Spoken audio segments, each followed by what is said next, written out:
जय शिवराय मित्रांनो आता लवकरच म्हणजे 1 ऑगस्ट 2026 नंतर खरीप हंगाम 2026 करताची ई पीक पाहणी केली जाणार आहे। यावर्षी राज्यामध्ये DCSMH या ऍप्लिकेशनच्या माध्यमातून ई पीक पाहणी सहायकाच्या माध्यमातून ही ई पीक पाहणी केली जाणार आहे आणि हीच ई पीक पाहणी DCSMH ऍप्लिकेशनच्या माध्यमातून कशी करायची याच्याबद्दलची सविस्तर अशी माहिती आजच्या व्हिडिओच्या माध्यमातून घेण्याचा प्रयत्न करणार आहोत। मित्रांनो, ई पीक पाहणी सहायकाच्या माध्यमातून ई पीक पाहणी कशी करावी याच्यासाठी ट्रेनिंगसाठी एक ऍप्लिकेशन आणण्यात आलेले आहे आणि याच ऍप्लिकेशनच्या माध्यमातून हे ऍप्लिकेशन कसं वापरायचं हे आपण समजून घेण्याचा प्रयत्न करणार आहोत। मित्रांनो, ई पीक पाहणी सुरू होण्यापूर्वी तुम्ही या DCS ई पीक पाहणी सहायकाच्या साठी ट्रेनिंगसाठी आणलेल्या ऍप्लिकेशनच्या माध्यमातून ही ई पीक पाहणी शिकू शकता, पाहू शकता। याच्यासाठी तुम्हाला हे DCS ई पीक पाहणीचं ट्रेनिंगचं ऍप्लिकेशन डाउनलोड करायचे, जे DCSMH ऍप्लिकेशन सारखंच असणार आहे। ते ऍप्लिकेशन आणि हे ऍप्लिकेशन वापरामध्ये सेम असणार आहे, फक्त आपण याच्यामधून जी ई पीक पाहणी करणार आहोत ती आपली ट्रेनिंग असणार आहे। मित्रांनो, हे ऍप्लिकेशन आपल्याला डाउनलोड करायचंय, इन्स्टॉल करायचंय। इन्स्टॉल केल्यानंतर आपल्याला ओपन करायचंय। ओपन केल्यानंतर आपल्याला सर्वात पहिले लोकेशनची परमिशन मागितली जाईल। लोकेशनची परमिशन द्यायची, आपली लँग्वेज जी असेल ती लँग्वेज सिलेक्ट करायची आहे। हे ऍप्लिकेशन जरी ट्रेनिंगसाठी असलं तरी पूर्णपणे त्या ऍप्लिकेशन सारखंच असणार आहे। सर्वेक्षक व्हा म्हणून जे काय आपण पूर्वी पाहिलं होतं की ज्याच्यामध्ये आपल्याला सर्वेअर म्हणून नोंदणी करायची असेल तर आपण याच्यामधून करू शकता। आता आपल्याला लॉग इन करायचे, तर तुमच्या खात्यामध्ये साइन इन करावरती क्लिक करायचंय। याच्यामध्ये सर्वेक्षक म्हणून आपल्याला साइन इन करायचंय, त्याच्यावरती आपला जो युजर आयडी पासवर्ड दिलेला असेल तो त्या ठिकाणी टाकायचा आहे। आता याच्यामध्ये आपल्याला करण्यासाठी काय तर 1234567890 आणि पासवर्ड जो आहे तो demo@123 असा टाकायचा आणि लॉग इन करायचंय।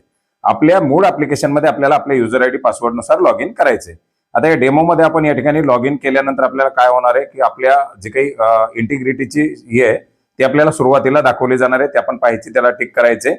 याच्यानंतर माझी कार्य म्हणून किती प्लॉट आपल्याला दिले असतील ते आपल्याला याच्यामध्ये दाखवले जाणार आहेत। माझी कार्याच्या अंतर्गत ते प्लॉट तुम्हाला दिसणार आहेत। आता याच्यामध्ये आपल्याला 199 प्लॉट दाखवले जात आहेत। याच्यातील माझे कार्यवरती आपल्याला टिक करायचे। प्रोफाईल वगैरे आपलं सेम जे असेल ते आपण याच्यामध्ये अपडेट वगैरे करू शकता। आता याच्यामध्ये आपल्याला माझी कार्यवरती क्लिक केल्यानंतर काय होणार आहे की आपल्यासाठी अलॉट केलेले जे प्लॉट आहेत ते दाखवले जाणार आहेत, ते प्रलंबित आहेत। या सर्वेक्षण प्रलंबित वरती आपल्याला क्लिक करायचं, प्रत्येक प्लॉट दाखवला जाईल। त्याच्या मालकाची माहिती आपल्याला पाहिजे असेल ती मालकाची माहिती सुद्धा आपल्याला त्या ठिकाणी पाहता येणार आहे। याच्यामधील ज्या प्लॉटची ई पीक पाहणी करायची त्या प्लॉटला आपल्याला सिलेक्ट करायचे।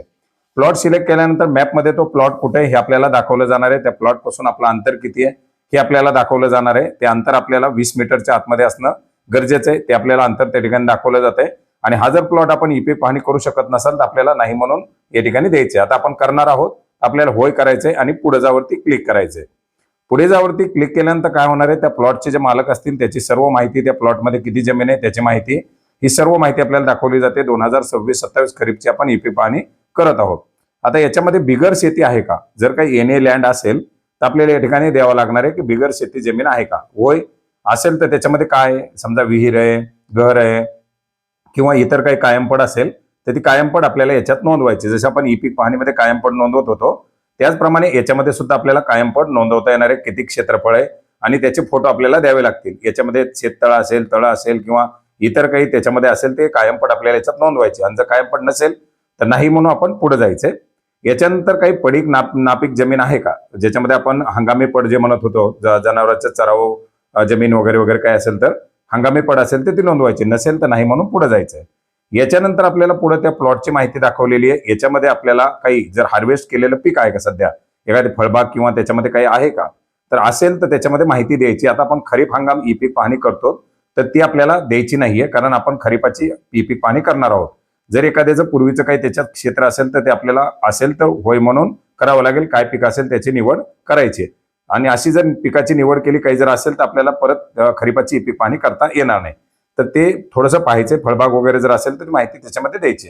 आता नाही म्हणून आपण पुढे जाणार आहोत। या ठिकाणी टिप्पणी द्या म्हणलंय, टिप्पणी दिली तरी चालेल, नाही दिली तरी आपण त्या ठिकाणी पुढे जाऊ शकता। तुम्हाला काय द्यायची असेल तर टिप्पणी या ठिकाणी देऊ शकता। आता पुढे जावरती क्लिक केल्यानंतर आपल्याला कोणतं त्याच्यामध्ये पीक आहे असे वेगवेगळे पिकं दाखवले जातात, जसे की बागायती असेल, हंगामी बागायती असेल किंवा जे काही वाणिज्यिक पिकं असतील किंवा सीजनल जी पिकं असतील ती। आता आपलं हंगामी सीजनल पीक आहे तर आपल्याला सीजनल पिकाची खरीपाची नोंद करायची, समजा सोयाबीनची, तर आपण त्याच्यासाठी निवडू शकता।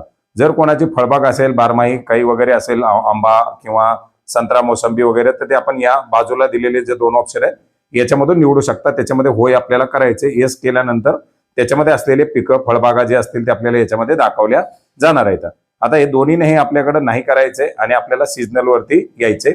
आता सीझनल मध्ये आल्यानंतर आपण पाहू शकता सगळ्यात पहिले आपल्याला पीक निवडायचे. कापूस असेल, कॉटन, भुईमुग असेल किंवा सोयाबीन असेल. आता सोयाबीन आहेत आपल्याला SOY केल्याबरोबर सोयाबीन या ठिकाणी दाखवलं जाणार आहे.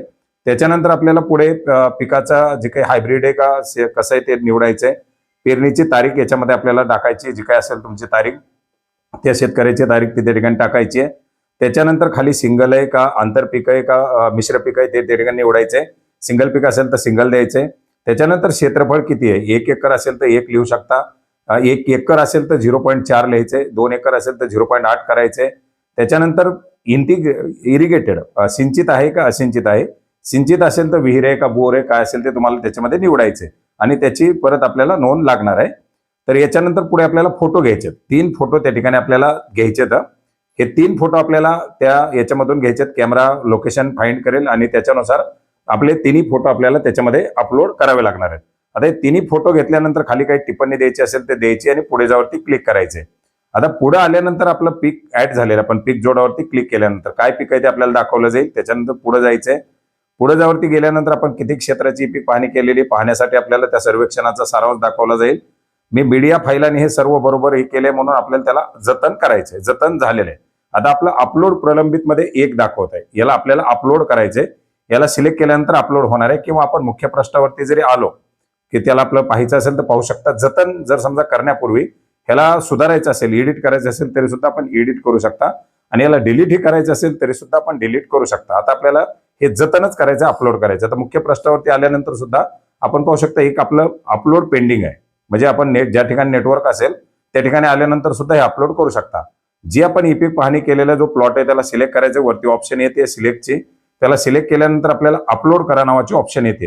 हे आपण नेटवर्क नसताना ई पीक पाहणी करून नेटवर्क मध्ये आल्यानंतर सुद्धा अपलोड करू शकता. आता आपलं हे अपलोड झालेलं आहे. आता आपले किती प्लॉट राहिले ते आपल्याला या ठिकाणी दाखवलं जाईल. अशाच प्रकारे आपल्याला प्रत्येक प्लॉट या ठिकाणी करायचा आहे आणि हा प्लॉट ई पीक पाहणी झाल्यानंतर डाटा अपलोड झाल्यानंतर पुढे ती सत्यापित केली जाईल, त्याचं व्हेरिफिकेशन केलं जाईल. अशा प्रकारची याच्या अंतर्गत प्रक्रिया असणार आहे आणि अशा प्रकारच्या आपण ट्रेनिंग याच्यामध्ये वारंवार वेगवेगळ्या प्लॉटच्या करू शकता. या ट्रेनिंग झाल्यानंतर पुढे 1 ऑगस्ट 2026 नंतर शासनाच्या माध्यमातून सूचना दिल्यानंतर याच्या अंतर्गत शेतकऱ्यांची ई पीक पाहणी करण्यासाठी सुरुवात केली जाणार आहे. तुम्हाला याच्या अंतर्गत टास्क दिले जातील. जेवढे टास्क तुम्हाला मिळतील तेवढे प्लॉट तुम्हाला त्या ठिकाणी करता येणार आहेत. तुमचे टास्क पूर्ण झाल्यानंतर काही उपलब्ध टास्क असतील ते सुद्धा दिले जातील आणि प्रति प्लॉट 10 रुपयाचं, मिश्र प्लॉटसाठी 12 रुपयाचं मानधन दिलं जाणार आहे. तर अशा प्रकारची ई पीक पाहणी आता सूचना दिल्यानंतर 1 ऑगस्ट 2026 नंतर राज्यामध्ये सुरू केली जाणार आहे आणि याच्या संदर्भातील एक महत्वाची माहिती आपण आजच्या व्हिडिओच्या माध्यमातून घेण्याचा प्रयत्न केलेला आहे. धन्यवाद.